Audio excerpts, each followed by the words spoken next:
Conhecimento necessário. Um espaço nada original para a propagação daquilo que há de mais exótico. O conhecimento. Com vocês, o psicólogo Luiz Eduardo Soares e o filósofo Roger Ribeiro da Silva. Boa noite, meus amigos. Estamos mais uma vez aqui para apresentar a vocês o Conhecimento Necessário, uma iniciativa da Escola Ananke, cujo objetivo é democratizar o acesso ao conhecimento. Apresentando esse programa comigo, eu tenho o meu amigo Roger Ribeiro. Antes de qualquer coisa, eu quero pedir a vocês que se inscrevam no nosso canal, ativem o sininho das notificações, curtam, compartilhem esse vídeo com quem vocês conhecem e deixem suas impressões nos comentários.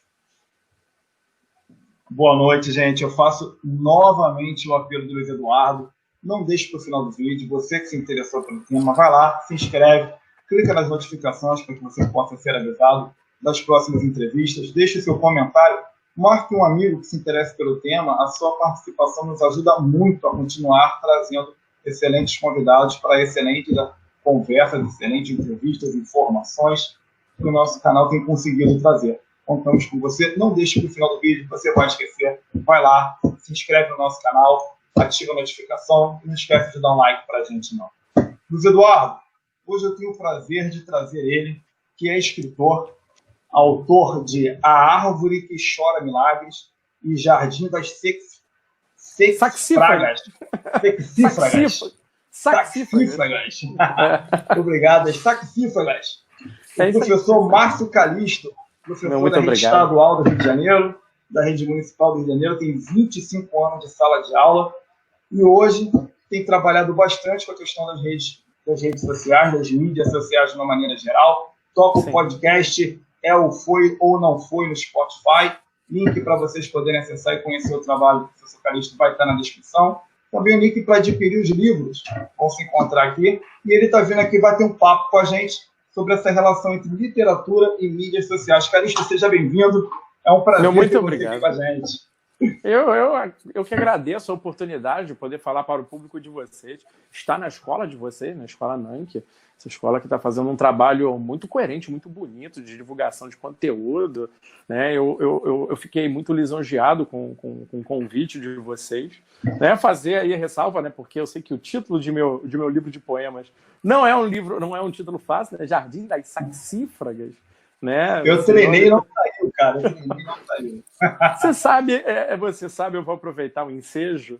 Na verdade, eu estava lendo o Coelho Neto, aproveitando, né, a gente está falando aqui das mídias sociais. Eu, como professor de literatura que eu sou, eu nunca consegui ter acesso a um livro físico de um autor que é conhecido como Coelho Neto, né, que é até o nome de um bairro aqui no Rio de Janeiro. Nunca conheci a obra dele. Aí, com esses modelos de divulgação hoje de e-books, né, pelo Google Play, pelo Google Book, pelo Kindle e tal, muita da obra desses caras está de graça na internet. Aí eu fui pegar um livro do Coelho Neto, né, o Mano, que é um livro que ele escreveu para o filho dele, né, o filho dele faleceu, foi jogador do Fluminense, faleceu em campo, e ele escreveu um livro de saudade pro filho dele, e eu encontrei esse termo, saxífragas, né. Achei bonita, a sonoridade é linda, né? Uma palavra proparoxítona. Não conhecia o sentido de saxífragas e quando eu parei para estudar, falei, cara, que termo é esse? Né? No meu papel como professor de língua portuguesa e literatura, eu fui descobrir que saxífragas é o nome que se dá a um tipo de vegetação, a um tipo de flor que surge em pedras. Né? Então, aquelas plantinhas bonitinhas que surgem em fresta de pedras se chamam saxífragas. Quando eu tive aquilo, eu falei, cara, me veio o título, Jardim das Saxífragas, e eu no próprio celular passei a escrever esse livro de poemas. Então é o meu primeiro livro, todo ele escrito dentro de um telefone. Né? Eu abri o Google Keep, abri estava com o meu iPhone. Então eu escrevi em sala de aula, eu escrevi para os alunos no quadro, pegava o telefone lá no cantinho, adiantava 1, 2, 3 versos, às vezes saía um trechinho todo, e saiu o livro todo nessa história. Né? E aqui vem esse meu outro livro. Mas só que eu terminei de escrever mesmo agora no momento anterior à pandemia, então ainda não fiz uma grande divulgação dessa obra. Né? Acabou sendo esse um dos nossos problemas. Né? A Covid atrasou tudo, né? Ao mesmo tempo me dá a sensação de que acelerou tudo. Eu não sei quanto a vocês, no sentimento que nós vamos construir em torno dessa Covid, dessa pandemia, dessa clausura, desse claustro forçado social, o que a gente realmente vai tirar de proveito. Eu tenho algumas leituras, eu tenho algumas suposições.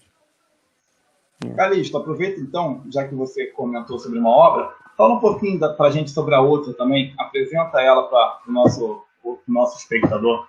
O Árvore que Chora Milagres, ele, que é o meu primeiro romance, né? Na verdade ele era um livro de contos, eu tinha uma coluna literária no site chamado Trema Literatura, que era um grupo que surgiu de dentro do grupo Bagatelas, que é um grupo do qual eu participei no início do século XXI, né? Quando a gente começa a produzir literatura na internet. Ainda a internet de uma maneira muito rudimentar, se exercitando por blogs, não havia esse volume de redes sociais que nós temos hoje. Não havia a ditadura do Facebook, ou do Instagram, ou do WhatsApp. Ainda a internet não era dominada por essas empresas de divulgação de redes sociais, de comunidades sociais virtuais. E a gente tinha o nosso próprio site, né? Tanto Bagatelas quanto o Trema. Aí a editora do Trema, que é até uma colega, Heloíse, com quem eu estudei na UERJ, estava com contato de uma editora e falou: a editora vai lançar um livro de contos nossos. Escrevi o Colecionador de Lágrimas, que é o título original da obra, e acabou depois não saindo esse livro de contos do nosso site, do nosso blog, e eu vi que aquele livro exigia mais coisas. Então, o primeiro capítulo do meu livro, do romance, é um conto, né? Ele é todo um conto que originalmente se chamaria O Colecionador de Lágrimas. Só que o texto se ampliou quando eu terminei de escrevê-lo, ainda trabalhava até junto contigo lá em Maricá, né, naquela escola em Maricá. Eu vi que o Augusto Cury lançou um livro com o mesmo título, Colecionador de Lágrimas. Então a editora, quando eu já tinha fechado o contrato com a editora, me exigiu aí mudar o nome, né, do título. Eu peguei uma cena da obra, né, que é a cena do personagem principal, do vô João. A história se passa muito mais depois do falecimento dele. Num primeiro momento ele é chamado de vô João. Depois eu aproveito esse vô, que não é mais vô, é o avô. Eu aproveito esse A como um prefixo negativo, vô, que não é mais vô. Mas surge em cima do túmulo dele uma árvore, um pé de jabuticabeira, né? Um pé de jabuticaba, na verdade, essa jabuticabeira, em que os frutos não são roxos, são esbranquiçados, como se fossem lágrimas gotejadas e cristalizadas. Então, em função dessa árvore parecer que ela está doente ou não é normal, e como ela surge em cima de um túmulo dentro de um cemitério na Ilha do Governador, eu uso a cena para passar no cemitério do Cacuia, e é um livro que eu tenho de homenagem a esse bairro de coração, que é a Ilha do Governador, onde eu fui criado. Eu pego esse mito da árvore que chora milagres por ser o mito do avô João, o homem que viveu vírgulas. Então a árvore ela tem forma de vírgula. Você vai ver que a capa, a árvore é enviesada. Ela tem forma de vírgula porque mostra a história de um senhor, né, que é esse avô João, uma pessoa que eu realmente conheci, uma pessoa que existiu, era avô de uma namorada que eu tive na época que eu morava na Ilha do Governador. Ele me emprestou um livro, que era o livro De Profundis, do Oscar Wilde, e esse livro começa com reticências, né? O primeiro parágrafo do livro é: sofrer é um instante de longa duração. E o livro começa com reticências. E ele falou para mim, falou assim: o menino, eu falei, eu lembro bem, menino, lê isso daqui. Na época eu estava com 19, 20 anos, fazendo faculdade de letras na UERJ. Menino, lê isso daqui e depois me conta. Nesse entremeio, entre ler e terminar de ler, vô João morreu, seu João morreu. Né? Então eu escrevi essa. Então acabou se tornando essa história que eu não tive de maneira completa. Ele que faleceu, e eu estou com um livro que começa com reticências. Então eu tenho um verdadeiro hiato nas mãos, que eu falei, cara, eu vou lidar com isso, como é que eu vou lidar com isso? E a gente mexendo depois nas coisas do seu João, depois dele ter falecido, depois dele ter ido, a gente descobre uma vida secreta desse senhor, que ele é amigo de Drummond, ele troca cartas com Drummond, o cara é escritor, ninguém sabia que ele era escritor, a esposa dele não sabia que ele gostava de escrever um poema ou outro, mas o cara tinha várias histórias incompletas. Aí eu falei, malandro, a vida desse senhor é uma vírgula. Então, o primeiro capítulo todo, alguns parágrafos que eu escrevo sobre eles não terminam com ponto, eles terminam com vírgula. Né? Exatamente para mostrar que a história desse senhor não se deu na sua vida, mas se deu depois dela. Então eu escrevo esse livro como uma homenagem a ele, né? Como um reflexo desse contato que eu tive com ele, entre reticências e vírgulas. e escrevo sobre ele, a árvore que chora milagres. Mas ali, obviamente, que tem uma parte que é esse contato com a realidade, esse contato com o próprio cotidiano, do que eu vivi com ele, e tem aquilo que é também a própria ficção, né? O extrapolar da ficção, o sonho da ficção, a realidade fantástica que a ficção cria. Então esse é meu primeiro romance. Entendeu? E o meu outro livro, que é um livro de poesias. Eu passo a palavra para o Luiz Eduardo, depois eu queria voltar no tema das duas obras, pela forma como elas foram produzidas. Mas nesse exato momento eu sei que o Luiz Eduardo tem uma questão que eu acho que se enquadra bastante para a gente seguir a conversa. Luiz Eduardo, manda ver. Obrigado, Roger. A gente acaba conversando, Roger e eu, sobre como a gente tem esse privilégio no momento de ter acesso ao conhecimento, de ter acesso à leitura, apesar de ser um momento um tanto paradoxal, porque nunca se teve tanto acesso à informação, nunca se teve tanto acesso ao conteúdo escrito e nunca se negou tanto saber, né? É um momento um tanto quanto estranho e não dá para deixar de falar disso. Com certeza. E muito se fala também sobre o papel que as redes sociais têm no sentido de fazer com que as pessoas tenham acesso a conteúdos um pouco mais curtos, um pouco mais sucintos. Eu queria que você falasse um pouco para a gente, Calixto, sobre como você trabalha nas redes sociais essa questão da leitura. No meu caso, uma coisa que eu falo muito aos meus alunos e que eu falo até para algumas pessoas que me são mais próximas, é que nunca lemos e nunca escrevemos tanto em nossa sociedade quanto agora. A gente produz em 1 hora, em 2 horas, às vezes um dia, um volume de informação. Não é uma informação de qualidade, é uma informação difusa, uma informação que se perde. Mostra também a imaturidade de nossa sociedade quanto à educação de se lidar com o texto escrito, tá? E ao mesmo tempo, o quanto que a gente vê do material que está escrito, que a gente vê, se está escrito, então é verdade, é o sentimento que nos traduz, tá? Se está numa tela e a gente traveste na tela a certeza do papel, a certeza da publicação, se está num site, se está na tela, então é uma verdade, a gente faz esse silogismo imaturo e direto, porque antes de mais nada a gente pensa que se está aqui, então é nosso. Então isso vai se comungar do que é nosso. E num caso como esse, no meu papel de escritor, de professor, eu digo que eu duelo com uma realidade que me é muito imperativa. A galera hoje, ela é ansiosa. A gente sabe que as grandes demandas dos grandes aplicativos, das redes sociais, né, nos difunde as nossas percepções. Nós não conseguimos manter mais o foco específico em um material. Até mesmo nós que, por exemplo, lidamos com conhecimento, nós somos tomados por um sentimento de pluralidade, né? E às vezes a gente querer manter o foco naquilo é quase difícil. Eu, por exemplo, conversando com alguns amigos, conversando com professores que me são mais próximos, com escritores, eles próprios afirmam: eu às vezes não consigo passar 2, 3, 4, 5 horas lendo, como também às vezes eu não consigo passar 2, 3, 4, 5 minutos lendo. E existe esse imperativo, existe essa imposição das redes, você tem aquela demanda do WhatsApp, aquela demanda do Facebook, aquela demanda do Instagram, aquela demanda do G1, aquela demanda do site tal, isso tudo se comunga, nos deixa aviltado. Então, como fazer esse pessoal ler, como ao mesmo tempo propor uma leitura, propor para eles esse exercício de se dedicar a um único foco, se torna um papel quase que colossal. No meu caso, eu não fujo da necessidade de produzir aquilo com o máximo de respeito intelectual. Então, no meu fazer, eu penso assim, eu vou escrever, eu vou produzir algo que tenha a necessidade do que aquele texto está me pedindo. Eu, por exemplo, né, a gente vai falar do meu podcast, eu gosto muito de produzir um podcast, e meu podcast tem sido único e exclusivamente eu abrir um capítulo e ler. Eu quero ler. Eu proponho, na verdade, as pessoas a lerem junto comigo, é um convite. E o mesmo eu faço com as minhas redes sociais. Eu proponho a galera a ler. Então, às vezes, eu escrevo um poema, que é de fácil consumo. Às vezes eu escrevo, eu coloco uma crônica, que na crônica hoje já é esse novo gênero literário que é o textão do Facebook. Né? O textão do Facebook é algo em torno de uma página do Word. Mas só de ter passado 3 parágrafos e a gente ter jogado no Facebook, é o textão do Facebook.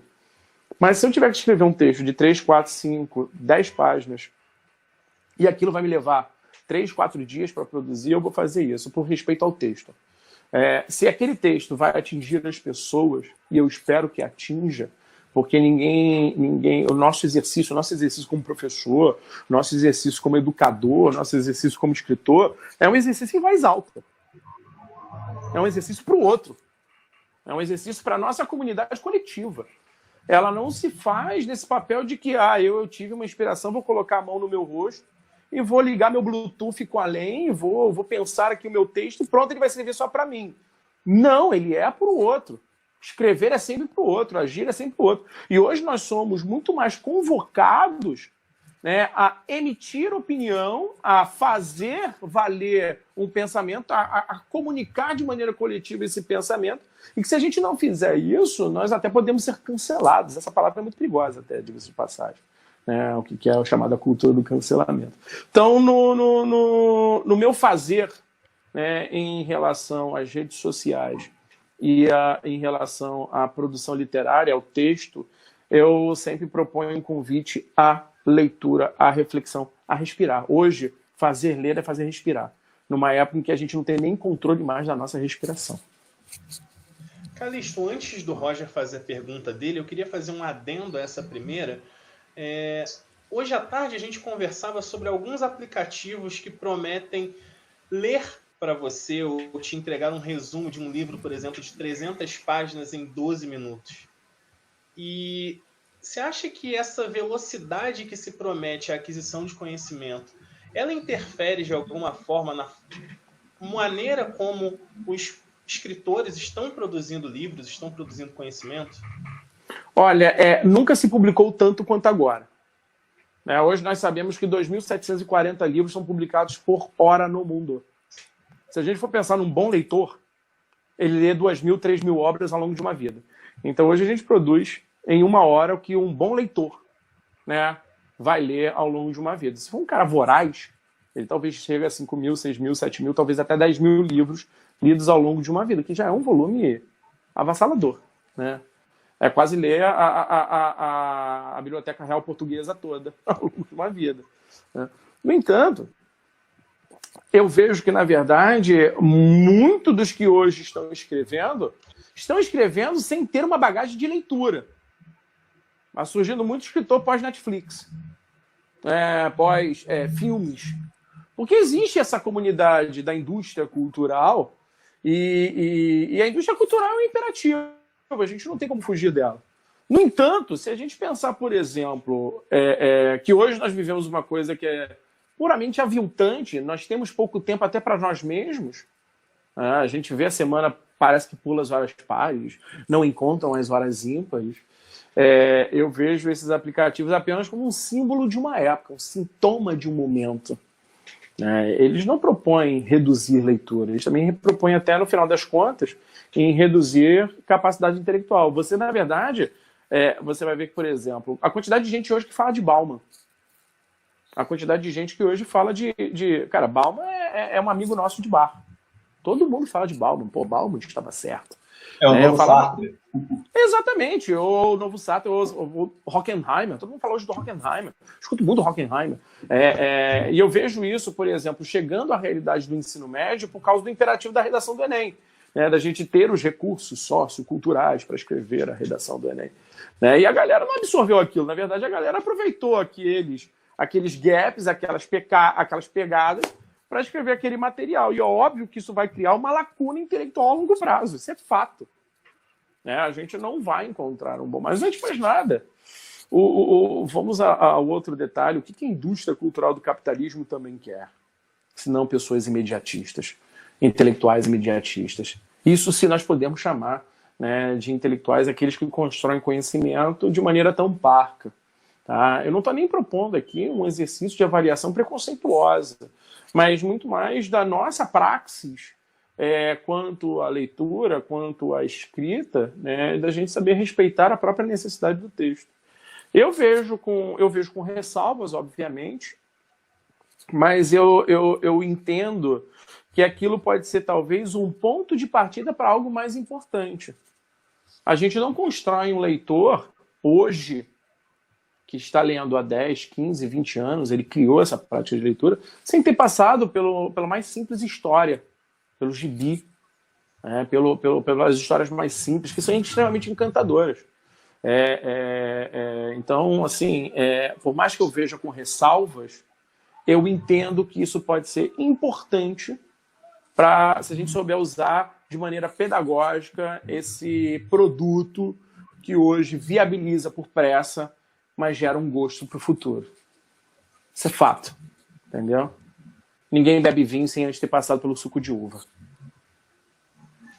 Calixto, eu ia fazer uma pergunta, mas antes até de entrar na pergunta, eu queria um aprofundamento teu.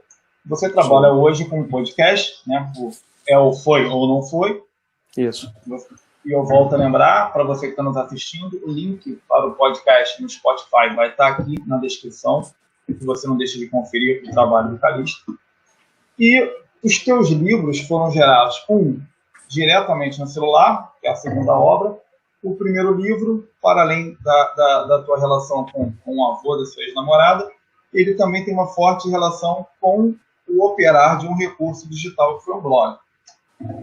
E a gente está aqui comentando sobre as redes sociais, a gente tem falado bastante, e inclusive algo que vem se falando bastante nos últimos tempos, esse ponto negativo das redes sociais, mas nem tudo está perdido. A tua obra está diretamente ligada a essas novas mídias. Eu queria que você aprofundasse agora para a gente esse ponto positivo das novas mídias. Você vê, por exemplo, hoje nós vencemos essas mídias, elas democratizaram formas de acesso ao conhecimento. Eu não preciso hoje passar pelo crivo de uma editora para eu publicar a minha obra. Se a gente voltar 100 anos de nossa história social, a gente vai ver que os escritores eles eram previamente selecionados por uma editora, que ia bancar o custo daquela obra. Isso ainda se mantém. Como é que grandes editoras ainda dominam as grandes massas intelectuais da comunidade literária. Tá? Mas isso não significa que, por exemplo, eu não posso pegar uma obra minha e colocar lá no Wattpad. Escritores surgiram de dentro do Wattpad. Você tem hoje escritores que têm um volume absurdo de leitura, livros que já foram lidos por mais de 1 milhão, 2 milhões de leitores dentro do Wattpad. E o livro está lá. Ou então, por exemplo, o que é hoje, por exemplo, eu coloquei para vocês os 2 links na Amazon, né, dos meus livros, que é onde eu primeiro os publiquei. Né? Primeiro eu coloco eles de maneira virtual. Os 2 livros estão gratuitos para o pessoal que assina o Unlimited, né, o Kindle Unlimited, né, a proposta de aluguel dos livros que o Kindle faz. Mas também eu coloquei lá um preço irrisório. Eu coloquei o preço de $1, né, na verdade 99 centavos de dólar, porque eu posso precificá-lo dessa maneira. Não estou desmerecendo o valor da obra, na verdade, nesse aspecto. Apenas demonstrando como é que eles, né, essas 2 obras, são fáceis de existir para o meu público, para a galera que me lê, né, sem eu passar por um crivo de um editor que vai falar sua obra está assim, a sua obra está não. E a gente sabe que a grande crítica é exatamente aquele de quem vai ler e que vai chegar e vai falar: poxa, Calixto, eu gostei muito do que você escreveu. Poxa, Calixto, eu não gostei nada do que você escreveu. Então isso assim, por mais que eu possa, por exemplo, entregar um grande crítico literário, né, e pedir para que ele faça uma leitura coerente do meu texto e fale, realmente isso aqui está muito bom, realmente isso aqui está muito ruim, isso vai depender, né, do que o público realmente vai consumir daquela obra. A gente sabe muito bem hoje que nós nos tornamos uma sociedade que é muito visual. Então a capa ela tem um poder muito importante. E que hoje consumir um livro é até muito mais difícil e as pessoas vão preferir ver uma grande série no Netflix. Então a gente lida com essas realidades. Hoje o escritor, principalmente eu que quero escrever o que hoje é considerado alta literatura, que não é um termo coerente até, mas alta literatura, o que é chamado hoje de alta literatura, né? Tem a literatura de entretenimento, tem a literatura que segue vários outros caminhos. Então eu que tenho essa preocupação com aquilo que hoje é comumente chamado de alta literatura, eu sei que esse meu público ele é muito mais restrito. Mas aí também vem do meu respeito ao próprio texto, como eu estava falando. As mídias sociais ajudam a divulgar, ajudam a dar esse lastro para a obra. Eu não preciso mais dessas outras âncoras.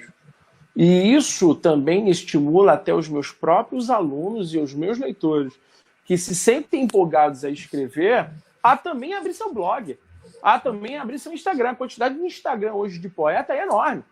Né? Que o cara coloca um poeminha lá bem pequenininho, mas muito fácil de ser digerido, gostoso de ser lido. E como é que hoje, cara, explodiu a quantidade de gente. Você tem escritores que surgem hoje no Instagram. Entendeu? E eu acho isso muito positivo. Porque, por exemplo, se você teve uma inspiração para escrever um poema, e acredito que em algum dado momento todo mundo teve uma inspiração para escrever um poema, publica. Onde? Publica no Instagram, publica no Twitter, publica no Facebook, publica. Põe para fora. E não se preocupe, né, se ele vai ser criticado de maneira negativa, porque alguém vai ler e vai falar, cara, aquele seu texto, naquele dia, salvou meu dia. Eu acordei com um banzo, eu acordei com um sentimento extremamente negativo, eu tive um pesadelo, li o seu texto salvou meu dia. Cara, quando você recebe isso, esse retorno de uma pessoa, já valeu tudo. E você recebe isso de maneira imediata. Você vai receber isso de maneira imediata. Para você ter ideia, eu tenho aqui guardado, né, umas 230, 240 cartinhas. Uma vez eu fui fazer uma palestra, logo quando eu lancei o meu livro, uma professora lá de Volta Redonda, a professora Sheila, ela leu o meu livro. Ela adorou o meu livro, ela conseguiu acesso ao meu livro, o meu livro chegou a ela, e ela adorou o livro, entrou em contato comigo e perguntou se eu podia ir lá fazer uma palestra para os alunos dela. Quando eu cheguei lá, eram alunos de 8 a 10 anos, que não é o alvo do meu livro. O meu livro não é um livro infantil. Ao contrário, tem até cenas do personagem principal, né, do rapaz que tem contato com o vô João, né, em que ele explode, ele fala muito palavrão. Eu fiquei imaginando ler aquilo para aquelas crianças, né? Mas as crianças adoraram o título do livro. Elas adoraram o desenho do livro. Elas leram alguma coisa do livro. Elas desenharam sobre o livro. Elas me dirigiram perguntas. Então, meu livro, que não era para aquele público, chegou naquele público. Eu tenho todas essas cartinhas guardadas. Né? Hoje são crianças que já tem 10 anos essa história. Essas crianças já estão com 18, 19. E ainda são crianças, porque suas cartinhas estão guardadas com muito carinho. Até os cartazes que elas fizeram estão todos guardados. Eu guardei na minha casa lá de Araruama. Eu deixo lá bem guardadinho, porque se torna um sentimento ainda mais, é um acolhimento que eu tenho. Toda vez que eu vou lá, eu abro aqueles cartazes, eu vejo aquelas cartinhas. É uma coisa muito gostosa. E é um retorno impagável. Quantos livros eu vendi? Né? Do Árvore que Chora Milagres, eu lembro que a primeira edição, né, a primeira impressão foi no dia do seu lançamento, lá na Multifoco. Né? Porque apareceu muito mais gente do que eu esperava. O que deu de ex-aluno, o que deu de amigo que não tinha... Apareceram jornalistas que queriam conhecer, que já acompanhavam o universo. Foi muito legal, vendi. Fiz uma segunda impressão, que também vendeu horrores. E foi muito rápido. E quando eu coloquei, por exemplo, o Árvore que Chora Milagres, quando eu coloquei no Amazon Prime, no Unlimited, no único dia ele teve 170 downloads. O que para mim é impensável. Como assim 170 pessoas fizeram download? Aí vem uma lista, né, do Amazon, mostrando a origem. Tinha gente do Japão, eu tive 2 impressões do Japão. Né, como um escritor aqui do Rio de Janeiro, eu sou um escritor micro. Né, meu universo literário ainda é muito reduzido. Eu ainda estou construindo ele com muita calma, com muito cuidado, com muita delicadeza. Tem o meu fazer pedagógico que ainda me consome muito. Como é que eu ia conseguir vender para o Japão assim, se não fossem as plataformas que hoje nós temos de maneira virtual? Elas são fundamentais. Vieram para ficar e democratizaram o acesso à cultura. Ao mesmo tempo em que democratizaram, né, o acesso a toda essa onda negativa que a gente vê na nossa sociedade. Então, são dois lados de uma mesma moeda e, a meu ver, no meu caso, foi muito positivo. Para mim, o resultado foi muito positivo. Que eu espero fazer isso também com o Jardim das Saxífragas.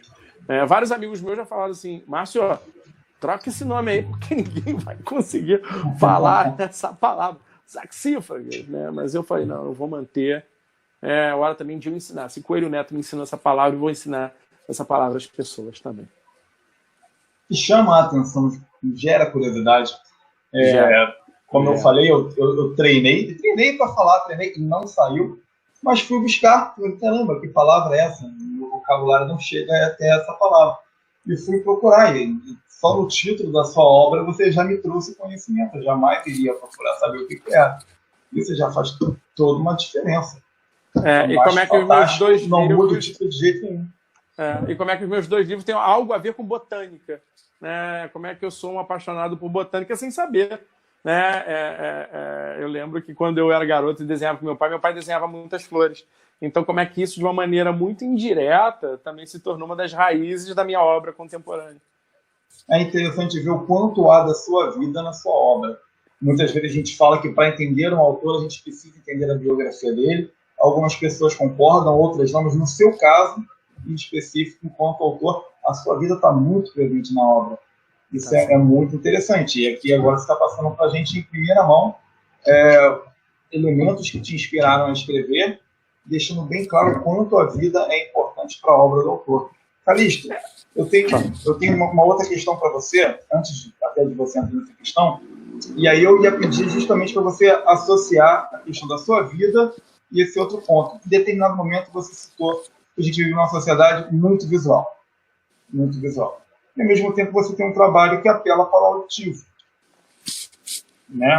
E a literatura, de uma maneira geral, ela se moldou ao longo das gerações via texto, visualmente, ainda que ela tenha uma origem na poesia cantada na antiguidade. E aí eu queria um pouco que você pudesse trazer para a gente essa relação entre o visual e o auditivo, você que consegue trabalhar com os dois universos, dentro, claro, da tua experiência como autor, mas também como é que isso te influenciou para escrever. Não só a experiência de quem está passando a informação, mas de quem recebeu a informação e construiu. Ler é escutar uma música. Escrever é compor uma música. Acho que como a origem da literatura, né, como nós conhecemos, é, antes de mais nada, uma origem musical, é impossível, é inegável esse DNA sonoro. Por exemplo, eu sou um apaixonado por podcasts. Eu acredito que a sociedade também está se apaixonando por podcasts. Em detrimento ao YouTube. Na verdade, eu até acredito que o YouTube ele atinge um público com uma certa idade e o podcast ele atinge um público com uma certa outra idade. Eu, por exemplo, tanto o meu canal do YouTube, o Foi ou Não Foi, e o meu podcast, mesmo sendo feitos ainda de maneira tão artesanal, porque são produzidos da maneira como eu estou agora me posicionando com vocês, eu ligo meu telefone, conecto esse fone aqui do iPhone, que ele tem uma sonoridade muito boa, ele tem uma captação de áudio muito bom, e a minha preocupação é muito mais a sonoridade. Você, por exemplo, nos meus 2 primeiros vídeos no YouTube, sou eu me gravando lendo. Eu estou com o meu Kindle aberto e estou lendo, né, estou gravando o que eu estou lendo. No meu último vídeo, como ele é destinado mais para as crianças, para quem dou aula no município, eu já coloco o texto na própria tela. Mas eu estou lendo o texto, eu estou falando o texto, eu estou sonorizando o texto. Né? Então é mais que um convite que eu faço a uma reflexão auditiva. Eu sou muito ligado ao universo da música, eu sou muito ligado ao universo do som. Eu vou até abrir um outro parêntese aqui. Por exemplo, minha primeira faculdade não foi letras, minha primeira faculdade foi desenho industrial. Eu primeiro me fiz para o desenho, mas com o tempo eu perdi o desenho. Hoje eu não desenho. Hoje eu não sei desenhar. Hoje eu não sei compor, né, um rabisco que faça assim, a percepção. Cara, isso é um desenho. E isso tem origem lá quando eu estava com meus 13, meus 14 anos, quando eu comecei a ler muito, principalmente quando eu comecei a ler muito Stephen King. Que aí eu vi que com a palavra eu tinha todos os desenhos na mão. Então eu passei a escrever. E quando eu passei a escrever, eu passei a me verter para dentro do som da palavra. Como a sonoridade da palavra, né? E aí você vê, por exemplo, saxífagas, né? A sonoridade da palavra, como é que ela se torna mais importante. E quando eu descobri o podcast ele me coube, ele me convidou. Até mesmo alguns alunos que me deram retorno sobre o meu canal do YouTube falando: professor, eu quando estava lá vendo o seu vídeo, teve uma hora que eu deixei de ver só para ficar escutando. Eu deixava o vídeo rodando, eu estava fazendo o que tinha que fazer em casa, mas eu estava te ouvindo. Então ali eu tenho muito mais um convite para o podcast, que é a menina dos meus olhos, é onde eu quero mais atuar mesmo. Vou, num dado momento, dividir os 2 canais. Eu ainda não consegui fazer isso, não é uma coisa que eu ainda consegui fazer. Eu ainda estou querendo distinguir essas linguagens. Eu ainda estou muito no podcast. Eu quero essa sonoridade do convite à leitura, a ler comigo. E a partir dessa leitura, quando eu terminar de ler esses livros, quando eu terminar de fazer esses capítulos, eu vou convidar, colegas, professores, pessoas que queiram falar sobre aquele livro e estimular a audição e a reflexão sobre aquele livro. Entendeu? Então, essa questão da sonoridade, para mim, é muito importante. E por isso o podcast casa muito bem, e ao mesmo tempo em que ele nos convida a ficar de olhos fechados quando o mundo nos exige a estar constantemente de olhos abertos. Nunca fomos tão insones quanto agora. Isso aí é uma percepção que eu tenho. Calixto, além de produtor de conteúdo, você também é docente. Uhum. Eu queria que você falasse um pouco sobre como essa sua produção literária e esses veículos que você usa para promover essa produção literária podem ajudar esses professores que estão nos assistindo agora, que estão lidando com esse contexto de ensino remoto, com todas as dificuldades que esse contexto e esse momento podem trazer à função do docente. Como isso pode ajudar esses professores nesse momento? Eu acredito que a Covid acabou de nos criar o século XXI. Chegamos efetivamente ao século XXI. Então, quem é o professor do século XXI? O professor do século XXI não é mais aquele cara do famoso cuspe-giz. Até porque o giz já não existe há muito tempo, nossos quadros são brancos, e estamos com esses pilões, e acredito que mais cedo ou mais tarde, os pilões serão substituídos por laser point ou por novas formas de escrever aquilo que já está previamente produzido. A gente vai entrar num fazer hoje que eu acho que é muito positivo para a sala de aula. Nós, professores aqui no Brasil, nós não somos professores, nós somos resumistas. Nós somos teachers, somos ensinadores. Acredito que agora estejamos a um passo de trazer para os nossos alunos uma reflexão maior do fazer de sala de aula, em que a gente vai produzir antes, vai gerar esse conteúdo antes, trazendo esse aspecto de resumo num primeiro momento e, a partir dali, gerar uma reflexão. Essa é a minha visão.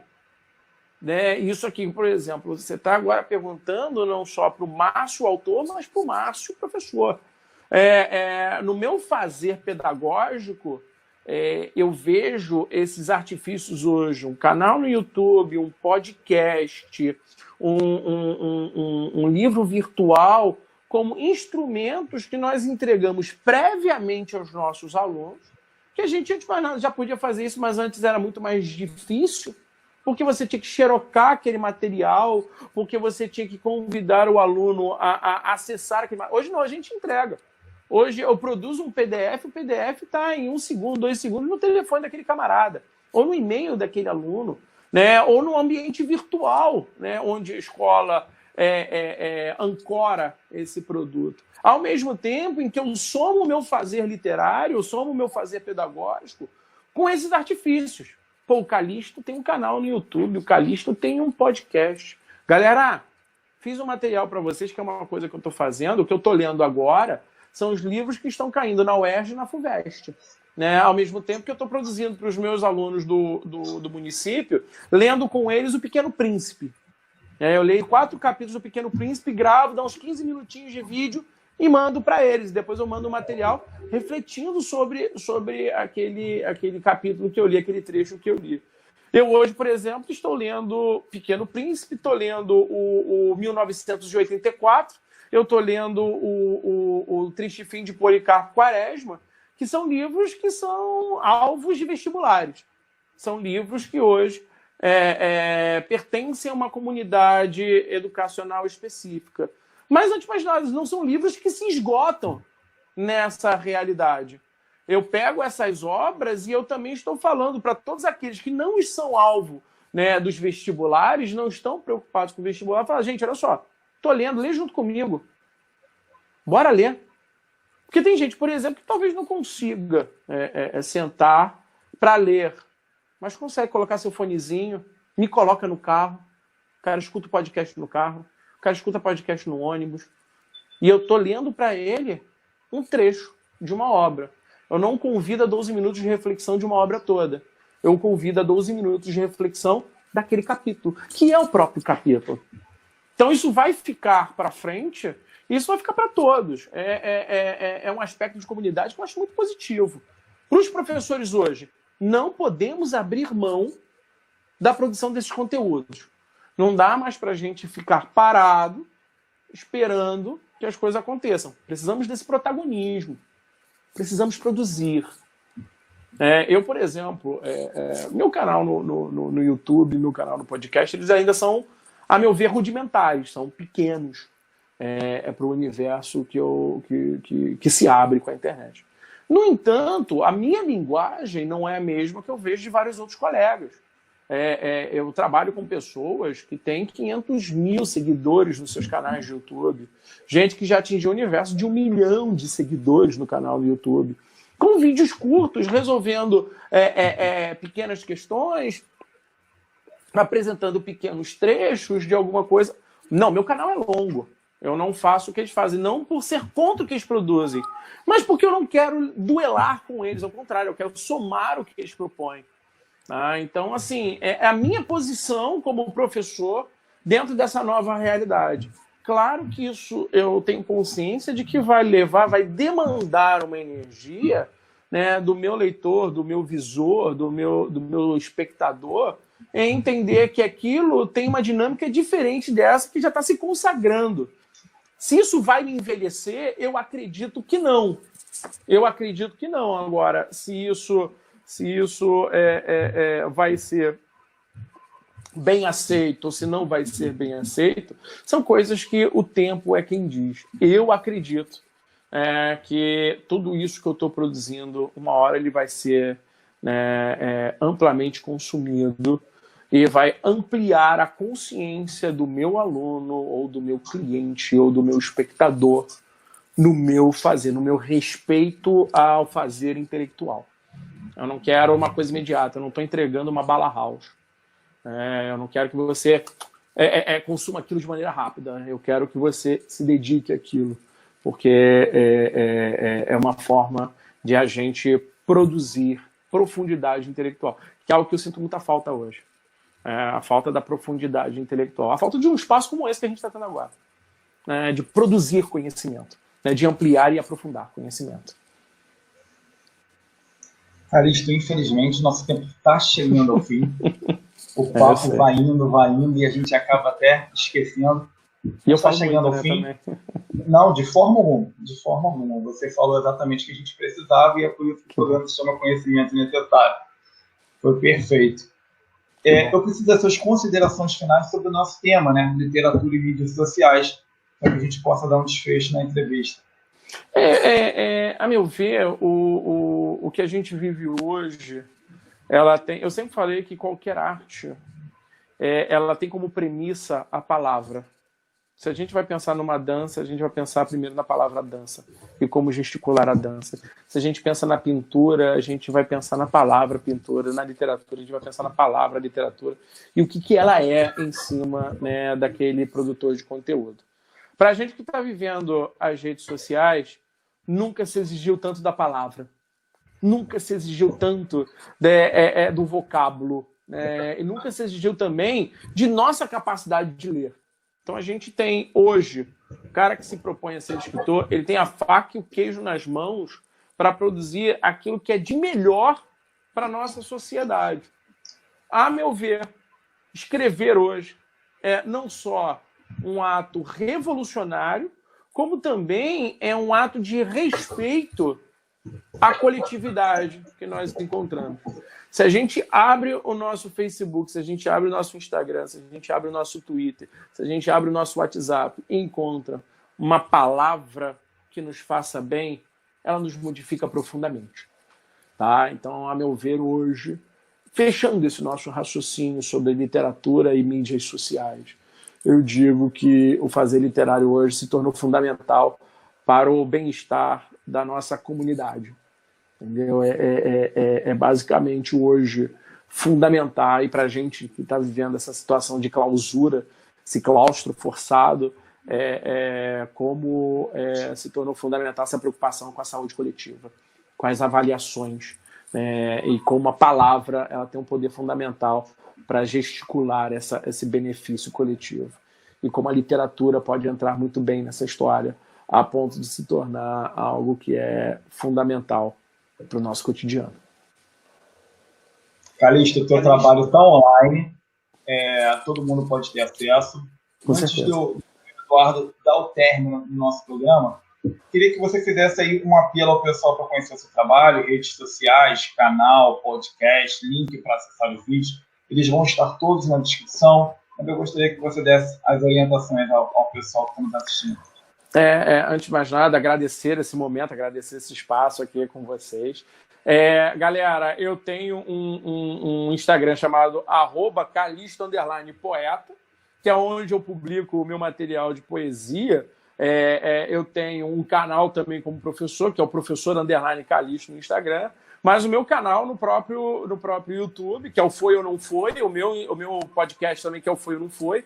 Nesse podcast eu também vou colocar agora umas pílulas literárias. Eu também sou autor de um site chamado artcult.com, eu sou colunista de literatura desse site, do artcult.com, e o Artcult agora está com uma campanha para a gente falar de poesia, um hashtag, uma tralha, chamada hashtag, ele fala sobre para a gente falar de poesia, que está lindíssimo, a gente já chegou a 100 poemas publicados e lidos pela comunidade na internet, qualquer pessoa pode produzir isso. Também vou colocar isso no meu podcast.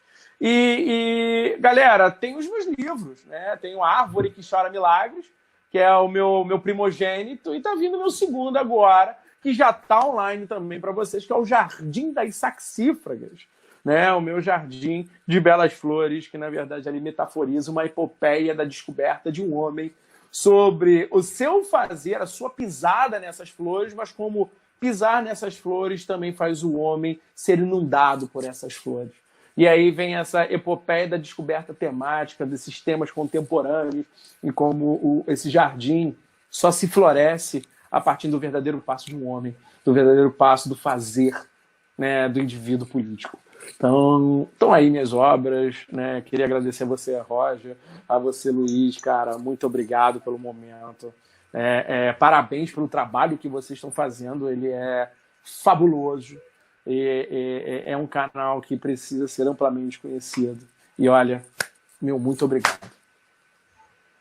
Nós é que lhe agradecemos, Calixto. Obrigado. Muito obrigado por partilhar esse momento com o Roger e eu. Eu que agradeço. Agradecemos também a sua audiência e lembrando, reitero o convite, que você se inscreva no nosso canal, ative o sininho das notificações, curta, compartilhe, comente sobre esse vídeo. O link para as redes sociais e para a obra do Calixto vão estar na descrição desse vídeo. E boa noite. Uma boa noite. Obrigado, Calixto. Eu que agradeço. Obrigado.